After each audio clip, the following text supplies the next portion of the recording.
Hello, this is Presiding Bishop Charles E. Blake, Presiding Bishop of the Church of God in Christ, and you're watching AURN.com. American Urban Radio Networks. Well, Bishop, I'm Danielle Smith with the American Urban Radio Networks. It is a pleasure to meet you. I've seen you on television, but it's a pleasure to meet you.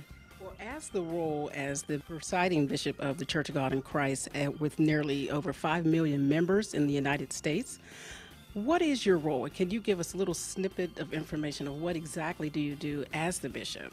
I know you do a lot. It's a multifaceted role and position. Number one, it has to do with our organizational life and the management of the organization of the church with 12,000 churches and departments and various ministries in the life of the church, all of which need to be coordinated and managed for the good and the advancement of the people and of those to whom we minister. But also it's a spiritual role. It is as if I am the pastor of the denomination and the pastor of the pastors and the pastor of the bishops.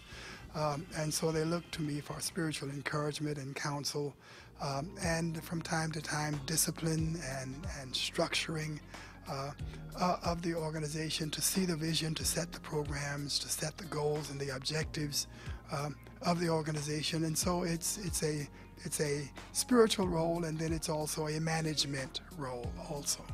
This next topic, well, I'll just say it's been talked about in the news lately, with President Obama coming out with his stance on same-sex marriage. And I just want to know from you, where does the Church of God in Christ stand? And will you all still support President Obama in the November election? Well, the church firmly believes in the Bible and the teachings of the Word of God. And the Bible teaches that all sin is sin. And just as it demands or directs that a husband should be faithful to his wife and that an individual should abstain from sexual involvement until he does so within the context of marriage, the Bible defines marriage as a relationship between a man and a woman. And from the natural perspective, that is the only relationship that can produce offspring. And that was the purpose for the institution of marriage in the first place, that not only man might have a helper, but that he might also have a partner in producing a progeny and offspring. And that was the way the earth would be populated, and that the family would be the basic unit of society. That is our conviction. That is the teaching of the Bible.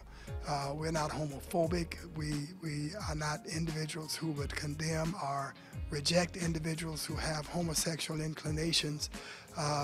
And we would seek to win them, help them, bless them, even as we bless others who come out of a background of sinful involvements and who rise to a level of holy living and obedience to the word of our God. We were rather disappointed that our president did come to the fore in the way that he did and endorse gay marriage or same-sex marriage.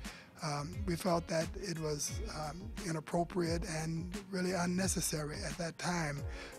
But nevertheless, we feel he has a right to say and believe what he believes, but we in the church strongly hold the position that we hold from a perspective of the Bible's teachings, and that's the only thing that we can look to as our guide and authority for life. Will we support him? I'm sure that many black people, though they will disagree with what he has said, will still understand that he is much better than the alternative, and that generally speaking, there are other principles and objectives and goals and philosophies that he's expressed about the way our nation should operate and the way the poor and minorities should be treated and dealt with. In light of that, then they will probably continue to support him. I cannot say for our denomination what we will do, because denominations cannot endorse political candidates and maintain their nonprofit status. And so I cannot say that our denomination will or will not. We don't, as a denomination, do that kind of thing. But many individuals will still support the president, because he is one who expresses many other things that they also would support, and that his opponent might express many things that they just don't support. Okay, I only have one last question, and it was, is the Church of God in Christ making their members aware of the new voter ID laws? There are some states who have passed the laws where they're requiring that you have photo ID in order for you to vote. Absolutely. Not only are we planning to and developing a process whereby we can make our members aware of the voter ID laws, we are doing everything we can to encourage our members to participate in the electoral process and to vote, and to do so intelligently and aware of the conspiracy of many to exclude minorities and poor from exercising their right as citizens of this nation. Thank you so much. I appreciate you taking out the time and speaking with me today. My pleasure. American Urban Radio Networks is Urban America's radio leader.